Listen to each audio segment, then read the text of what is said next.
Vous le savez déjà, ce F6 est le meilleur smartphone rapport qualité-prix. Pour ça, on est d'accord, mais il y a toujours un mais.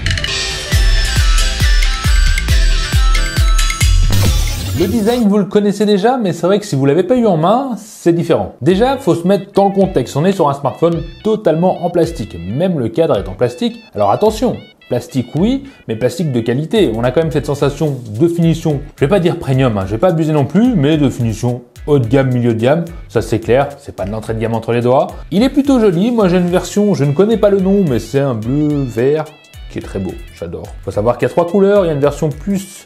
Mais j'ai rien noté. Bon, il y en a qui est un peu plus marron, je crois, et l'autre qui est noir. Et attention, le noir ne prend pas les traces de doigts non plus, parce qu'on est sur une matière un peu... ouais, pailletée, brillante, qui prend pas vraiment les traces de doigts. Oui, il y en a un petit peu, mais c'est léger. Donc oui, le prendre en noir, c'est possible. Pour une fois que je dis ça... c'est rare. Moi, ce que j'aime chez Poco, c'est que chaque année, ils travaillent un peu sur le design. Alors, on aime ou on n'aime pas, il y a du changement. C'est pas comme certaines marques où c'est toujours la même chose. Là, ça change. En plus, je meurs. En plus, les modules photo, sortent pas vraiment, ça fait 1 mm. Voilà, c'est pas un truc imposant, il est plutôt discret, même si on a quand même 2 grosses caméras, un gros flash à l'arrière, avec la marque Poco discrète, bon, voilà, c'est quand même moins imposant que le modèle F6 Pro. En plus de ça, il fait seulement 8 mm d'épaisseur, 179 grammes, et c'est pas mal. Pour un bébé pareil, c'est même plus que pas mal, c'est très bien. La prise en main est super agréable, c'est par rapport au poids, même si on ressent un petit peu le cadre qui ressort un petit peu sur les côtés, on le ressent, on a une impression d'angle un peu comme certaines marques.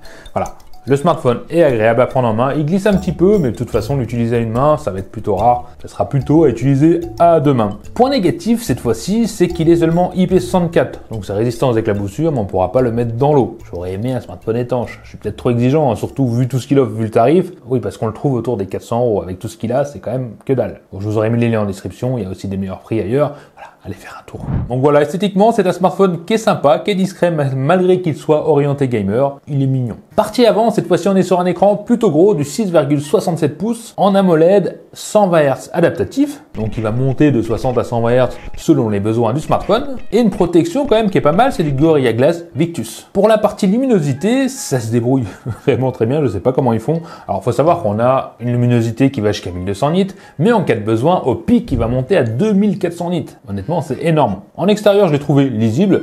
Je l'ai pas trouvé non plus extrêmement lisible à mettre des lunettes de soleil. Voilà, il faisait son boulot. Bon, en gros, j'ai pas ressenti 2400 nits. Voilà. Faut savoir qu'on a quand même l'empreinte digitale sous l'écran qui est extrêmement rapide. C'est pratiquement de l'instantané. La reconnaissance faciale fonctionne aussi très bien, presque de l'instantané. Je cherche des défauts, mais j'en trouve pas, donc ça m'énerve. Pareil pour les contours de l'écran, on n'est pas sur des smartphones avec des contours extrêmement larges. Le truc est méga fin, ça fait même pas 1 mm d'épaisseur sur chaque côté. On est sur un écran, on va dire, presque sans faute. Surtout qu'il est très agréable à utiliser. Alors, que ce soit pour TikTok, que ce soit pour Instagram, etc. Bon, j'ai pris mon pied, j'ai regardé mes vidéos, c'était agréable. Il réagit bien. Voilà, c'est un bel écran. En plus, à l'utilisation, il faut dire qu'il n'y a pas de ralentissement, ni des micro-ralentissements, tout était fluide.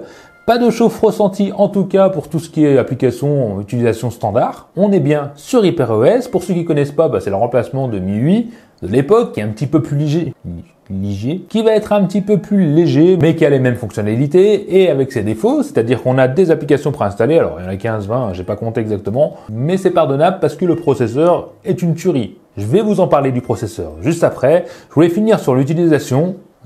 Voilà, bon en fait j'ai plus rien à dire. Je croyais avoir quelque chose à rajouter.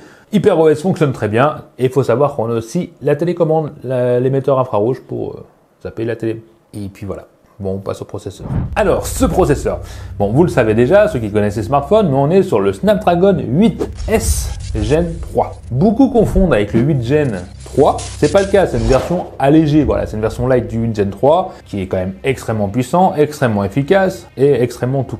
Moi, j'ai la version 12 Go de RAM et 512 Go de stockage. Il faut savoir qu'on ne peut pas l'étendre. On a l'emplacement pour 2 nano SIM, mais on ne pourra pas rajouter une microcarte SD. Bon, après, bien sûr, il y a la mémoire virtuelle à rajouter, donc on peut monter à 16 Go, voilà, mais la vraie mémoire, c'est 12. Il faut savoir qu'il existe aussi une version 8 Go en 256 Go de stockage, et donc le modèle que j'ai là, le plus haut de gamme, a fait un score en tutu de 1 400 000 et des poussières, ce qui est énorme, surtout pour ce tarif. En plus de ça, vu que c'est un smartphone orienté jeu, on peut tout, j'ai envie de dire perfectionner, oui, on peut le mettre en équilibré, en performant, en économique. Voilà, selon vos besoins, vous allez pouvoir choisir si vous voulez un smartphone qui en donne un maximum parce qu'en jeu, il se débrouille extrêmement bien. Alors c'est surprenant pour un smartphone milieu de gamme d'avoir un smartphone aussi doux en jeu parce qu'on n'a pas de perte de puissance. On peut jouer à des jeux 3D gourmands il va rester, on va dire stable, je vais pas dire qu'il va rester tout en haut, mais il va rester stable au niveau des images par seconde, donc on n'aura pas de ralentissement, on n'aura pas de perte de puissance, mais on va avoir de la chauffe. Ouais, il fallait s'y attendre, hein. Le smartphone est très puissant, mais le système de refroidissement est là, est présent, attention, il va pas brûler, il va pas faire fondre les mains,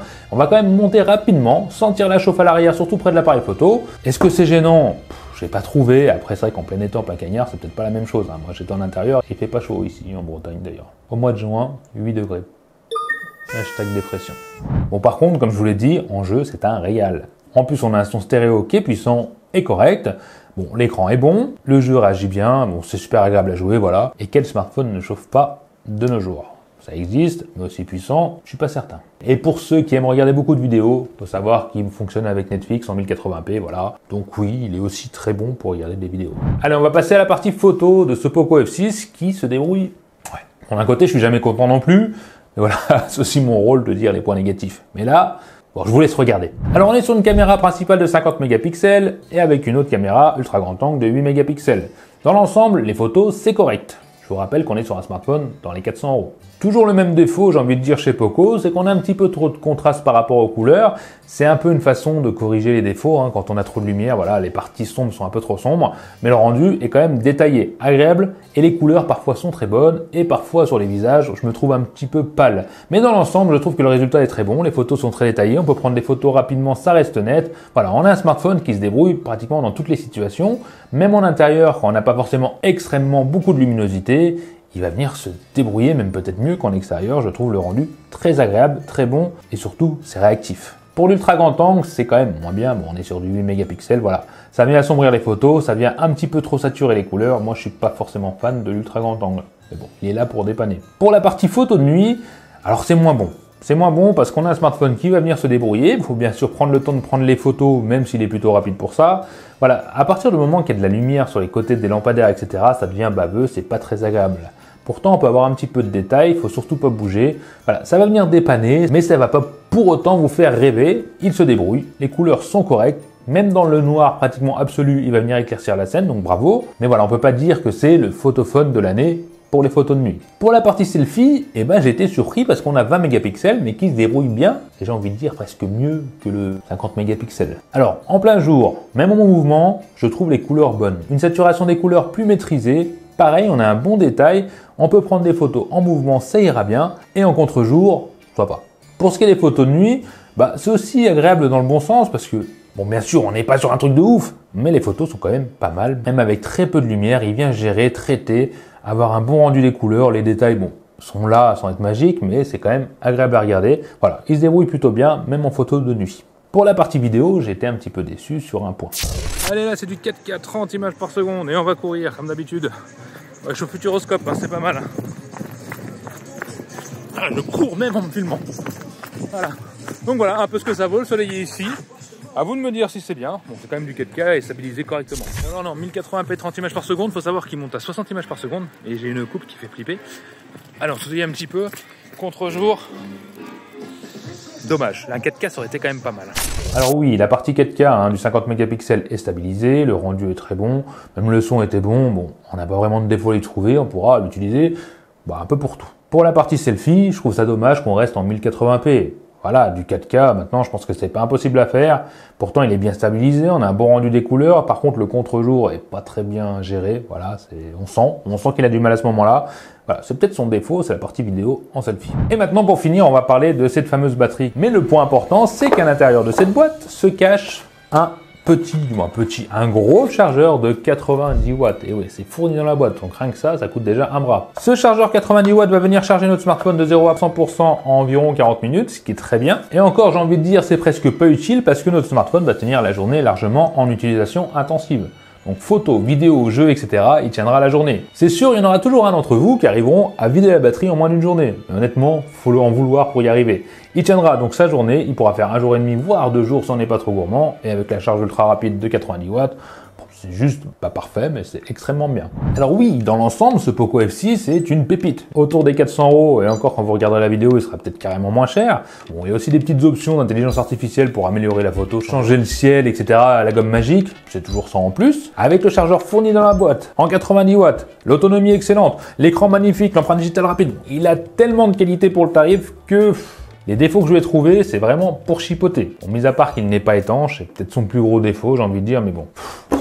Et honnêtement, ça me fait un peu mal, mais ce Poco F6 se débrouille vraiment très bien. Il n'y a pas à chipoter, hein. N'hésitez pas à me le dire en commentaire, d'ailleurs, les défauts que vous auriez pu lui trouver pour ce tarif-là, parce que moi, j'y arrive pas vraiment. Donc oui, je peux conseiller ce F6 à tous ceux qui veulent un smartphone équilibré et qui en a, j'allais dire sous le pantalon, qu'il y en a dans le ventre. Voilà. J'arrête là parce que je dis n'importe quoi. Bon, les Tokiwentiens, merci à vous de m'avoir suivi jusqu'à là. Et si vous me découvrez dans cette vidéo, il vous reste plus qu'à vous abonner parce que c'est méga important. Allez, je vous dis à la prochaine. Bye!